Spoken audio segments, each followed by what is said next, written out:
میں نے یہ گھر بیچ دیا ہے اور مجھے پوری رقم مل چکی ہے۔ میں نے سارے سودے طے کر لیے ہیں۔ کل صبح نئے مالکان یہاں آ جائیں گے، اس لیے تم دونوں اپنا سامان باندھو، ورنہ وہ تمہیں دھکے دے کر باہر سڑک پر نکال دیں گے۔ زین نے انتہائی صفاقی اور بے شرمی سے یہ خبر سنائی اور دروازے کی طرف بڑھ گیا۔ کیا کہہ رہے ہو تم؟ یہ گھر تمہاری باپ کی آخری نشانی ہے، تم اسے کیسے بیچ سکتے ہو؟ تمہارا دل نہیں کانپتا یہ سودا کرتے ہوئے؟ ماں رو رو کر نڈھال ہو گئی اور انہوں نے اپنا ماتھا پیٹ لیا۔ ان کی سسکیاں پورے گھر میں گونج رہی تھیں۔ یہ سن کر مجھ پر اور ماں پر قیامت ٹوٹ پڑی۔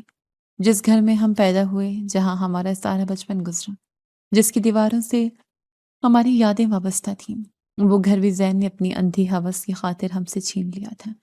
ہمارا سائبان ہم سے چھن چکا تھا۔ میں نے جو کرنا تھا کر دیا ہے، اور کل صبح ہم یہ شہر چھوڑ دیں گے۔ بس یہی میرا آخری فیصلہ ہے۔ میرے پاس مزید بحث کا وقت نہیں ہے۔ زین نے ہماری سسکیوں اور آنسوں کی کوئی پرواہ نہیں کی اور کمرے سے باہر نکل کر لاؤنج میں آ گئے۔ ہم دونوں ماں بیٹی کمرے میں کھڑی رو رہی تھیں۔ ہمیں اپنا اور ایک دوسرے کا مستقبل انتہائی تاریک اور بھیانک نظر آ رہا تھا۔ وہ رات ہم نے روتے اور سامان باندھتے ہوئے گزاری۔ زین ساری رات جاگتا رہا۔ وہ بار بار لاؤنج میں ٹہلتا، کبھی پانی پیتا اور بار بار کھڑکی کے پردہ ہٹا کر باہر سڑک پر جھانکتا رہا، جیسے اسے کسی کا شدت سے انتظار ہو یا وہ کسی پولیس کے چھاپے سے ڈر رہا ہو۔ اس کے ماتھے کا پسینہ اور چہرے کا خوف چیخ چیخ کر بتا رہا تھا کہ اس نے لالچ کی جو آگ لگائی ہے، اب وہ خود اس میں بری طرح جلنے والا ہے۔ یہ رات ہمارے لیے ایک نہ ختم ہونے والا عذاب سے کم نہیں تھی، اور اگلی صبح جو ہونے والا تھا اس کا ہمیں کوئی اندازہ نہیں تھا۔ یہ اس گھر میں ہماری آخری صبح تھی۔ رات بھر جاگنے اور رونے کی وجہ سے میری آنکھیں سوج چکی تھیں اور سارا جسم درد کر رہا تھا۔ گھر کے کونے میں سامان بکھرا پڑا تھا اور ہر چیز پر اداسی چھائی ہوئی تھی۔ ماں کچن میں کھڑی تھی اور ان کے ہاتھ کانپ رہے تھے۔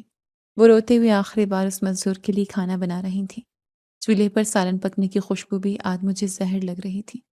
ماں، آپ یہ کیا کر رہی ہیں؟ ہم خود در بدر ہونے والے ہیں، ہمارے سر پر چھت نہیں ہے، اور آپ کو اس نامعلوم مزدور کے کھانے کی فکر پڑی ہے۔ میں نے غصے اور تکلیف کے ملے جلے جذبات کے ساتھ کہا، اور کچن کے دروازے کے ساتھ ٹیک لگا کر کھڑی ہو گئی۔ بیٹی، ہم تو بے گھر ہو گئے، لیکن جب تک یہاں ہیں کسی غریب کا رزق بند نہیں کریں گے۔ یہ ہمارے بس میں نہیں ہے کہ ہم کسی کا مقدر چھین لیں۔ ماں نے اپنے آنسو دوپٹے سے صاف کر روٹی بیلنے لگی۔ ان کی آواز دکھ سے بھاری ہو چکی تھی۔ لیکن ماں، وہ شخص ہمیں گھر سے نکال رہا ہے اور ہم یہاں ثواب کما رہے ہیں۔ یہ کیسا انصاف ہے؟ مجھے تو اس مزدور پر بھی شدید غصہ آ رہا ہے جو روز ہمارا کھانا کھاتا ہے۔ میں نے میز پر ہاتھ مارا تھا ہوا اپنا غصہ نکالا۔ میرا ضب جواب دے رہا تھا، عائشہ غصہ مت کرو، اللہ کی رضا پر راضی رہنا سیکھو۔ ہم خالی ہاتھ جا رہے ہیں، لیکن اپنا ظرف اور اپنی نیکی ساتھ لے کر جا رہے ہیں۔ شاید یہی نیکی کل ہمارے کام آ جائے۔ ماں نے انتہائی نرمی سے جواب دیا اور سالن کو ایک صاف برتن میں ڈال کر ڈھکن بند کر دیا۔ دوپہر کا وقت ہو چکا تھا اور زین اپنے کمرے سے باہر آیا۔ اس نے سفر والے کپڑے پہن رکھے تھے اور اس کا بڑا بیگ لاؤنج میں رکھا تھا۔ اس کی آنکھوں میں نیند کی کمی اور ایک عجیب سی بکھلاہٹ تھی۔ تم لوگوں نے اپنا سامان باندھ لیے یا ابھی تک ماتم ہی چل رہا ہے؟ نئے مالکان کسی بھی وقت آتے ہوں گے۔ زین نے سخت اور بے رحم لہجے میں پوچھا اور اپنی گھڑی کی طرف دیکھا۔ ہم تیار ہیں، تم بس یہ کھانا مزدور کو دیا، اور یہ اس گھر سے اس کا آخری کھانا ہے۔ ماں نے برتن زین کی طرف بڑھائے اور اپنا چہرہ دوسری طرف کر لیا تاکہ زین ان کے آنسو نہ دیکھ سکے۔ اس بکواس کا اب کیا فائدہ؟ میں اسے نہیں دینے والا۔ زین نے برتن لینے سے انکار کیا اور جھنجلا کر منہ موڑ لیا۔ یہ اللہ کے نام کا کھانا ہے، اسے دے آؤ ورنہ میں خود چلی جاؤں گی۔ ماں کی آواز میں پہلی بار ایک سختی اور حکم تھا، جسے سن کر زین بھی ایک لمحے کے لیے رک گیا۔ زین نے غصے میں برتن پکڑے اور بڑبڑاتا ہوا مین گیٹ کی طرف گیا۔ دوپہر کو زین نے خود جا کر وہ کھانا مزدور کو دیا۔ میں کھڑکی سے دیکھ رہی تھی، مزدور وہیں کھڑا تھا۔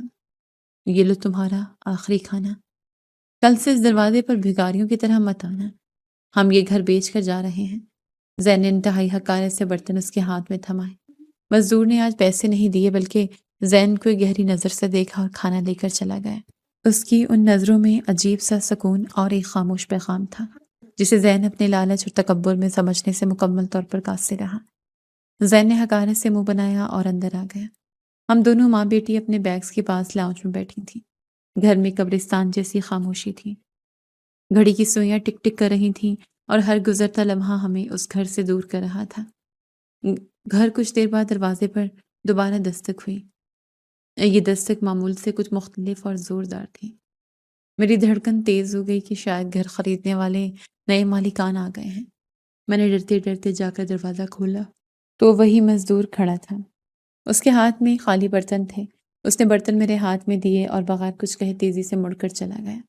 آج اس نے چہرے پر کپڑا نہیں لپیٹا ہوا تھا اور اس کی چال میں ایک عجیب سا رعب اور اعتماد تھا۔ میں برتن لے کر کچن میں آئی تاکہ انہیں دھو کر رکھ دوں۔ میرا دل بہت اداس تھا اور آنکھوں سے مسلسل آنسو بہہ رہے تھے۔ مجھے لگ رہا تھا کہ اس کچن کے سنگ میں پانی نہیں بلکہ میری یادیں بہہ رہی ہیں۔ جب میں نے برتن دھونے کے لیے ان کا ڈھکن اٹھایا تو اس کے اندر ایک پرچی پڑی تھی۔ وہ پرچی بالکل سفید تھی اور اس پر نیلے رنگ کی روشنائی سے کچھ لکھا تھا۔ میرا دل زور سے دھڑکا۔ مجھے سمجھ نہیں آیا کہ کسی مزدور نے برتن میں پرچی کیوں رکھی۔ میں نے کانپتے ہاتھوں سے وہ پرچی کھولی۔ اس پر جو لکھا تھا اسے پڑھتے ہی میری جان نکل گئی۔ میرے دماغ میں جیسے کوئی زوردار دھماکہ ہوا اور میری آنکھوں کے سامنے اندھیرا چھانے لگا۔ پرچی پر لکھا تھا کہ تمہارا بھائی والد کی جعلی وصیت بنا کر جائیداد پر قابض ہوا تھا اور میں کوئی مزدور نہیں بلکہ تفتیشی افسر ہوں جس نے اس کے فراڈ کے سارے ثبوت جمع کر لیے ہیں۔ یہ پڑھ کر میرے پیروں تلے سے زمین کھسک گئی۔ مجھے وہ ساری باتیں یاد آنے لگیں۔ بھائی کا رات کو کاغذات جلانا، وکیل سے فون پر ڈرتے ہوئے بات کرنا، وہ سرکاری مہر اور وہ نامعلوم بدماشوں کا آنا۔ سارا کھیل شیشے کی طرح صاف ہو کر میرے سامنے آ چکا تھا۔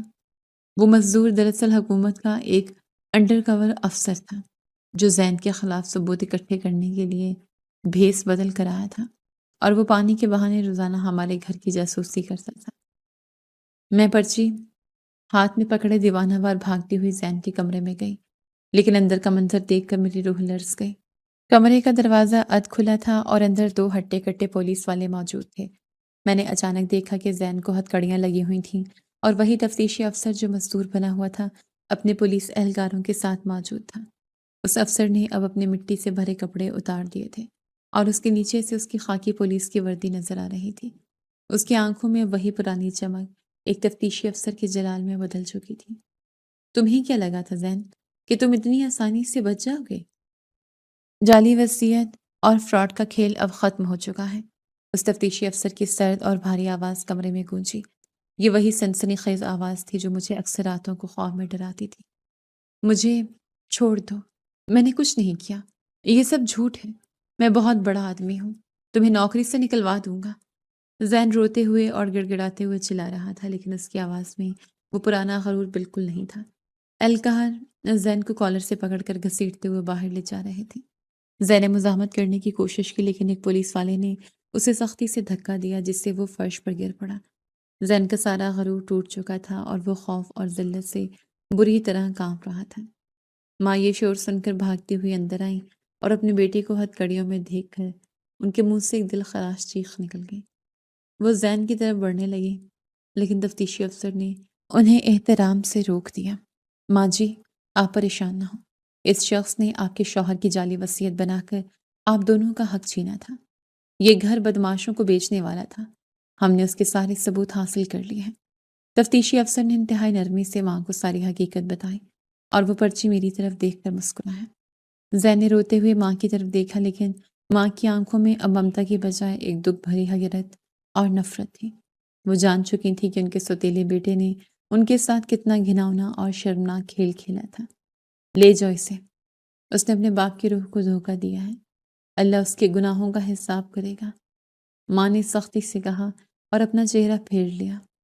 پولیس والے زین کو دھکے دیتے ہوئے مین گیٹ سے باہر لے گئے، جہاں پولیس کی گاڑی سائرن بجاتی ہوئی کھڑی تھی۔ محلے کے لوگ اکٹھے ہو چکے تھے اور زین ذلت کے مارے اپنا منہ چھپا رہا تھا۔ زین کی گرفتاری کے بعد قانونی کارروائی شروع ہوئی اور تفتیشی افسر کی جمع کی گئی رپورٹ نے سارا معاملہ چند دنوں میں حل کر دیا۔ زین کے وکیل اور اس کے ساتھی بدماشوں کو بھی گرفتار کر لیا گیا۔ عدالت نے زین کو دھوکہ دہی اور فراڈ کے جرم میں سخت قید اور جرمانے کی سزا سنائی۔ جعلی وصیت منسوخ کر دی گئی اور والد صاحب کی اصل وصیت کے مطابق ساری جائیداد قانونی طور پر واپس میری اور ماں کی ملکیت میں آ گئی۔ ہمیں اپنا چھینا ہوا حق اور اپنا پیارا گھر واپس مل چکا تھا۔ اس دن مجھے احساس ہوا کہ ظلم اور لالچ کی عمارت کتنی ہی اونچی کیوں نہ ہو، ایک دن اسے گرنا ہی ہوتا ہے۔ انسان جب حرص کی پٹی آنکھوں پر باندھ لیتا ہے تو اسے اپنی بربادی نظر نہیں آتی، لیکن قدرت کا قانون بہت سخت ہے۔ برے کام کا انجام ہمیشہ برا ہوتا ہے اور سچائی آخر کار اپنا راستہ بنا ہی لیتی ہے۔ جھوٹ اور دھوکے کی عمر بہت چھوٹی ہوتی ہے، اور جب سچ سامنے آتا ہے تو وہ سب کچھ بہا لے جاتا ہے۔ ماں ٹھیک کہتی تھی کہ ناجائز دولت انسان کو سکون نہیں دیتی بلکہ اسے عبرت کا نشان بنا دیتی ہے۔ لالچ نے زین سے اس کا گھر، اس کا خاندان اور اس کی آزادی سب کچھ چھین لیا تھا۔ آج ہم اپنے گھر میں سکون سے بیٹھے تھے اور زین جیل کی سلاخوں کے پیچھے اپنے کیے کی سزا بھگت رہا تھا۔ ہمارے گھر کے سامنے والے پلاٹ پر اب کوئی کام نہیں ہو رہا تھا، لیکن مجھے وہ تفتیشی افسر ہمیشہ یاد رہے گا جس نے ایک مزدور بن کر ہمیں ایک بہت بڑی تباہی اور دربدری سے بچا لیا تھا۔ زندگی اب دوبارہ اپنی پرسکون ڈگر پر لوٹ آئی تھی، اور ہم نے اللہ کا شکر ادا کیا جس نے ہمیں اس کٹھن آزمائش سے سرخرو نکالا۔ بلا شبہ جو سچائی اور نیکی کے راستے پر چلتا ہے، اللہ ہمیشہ اس کا حامی و ناصر ہوتا ہے۔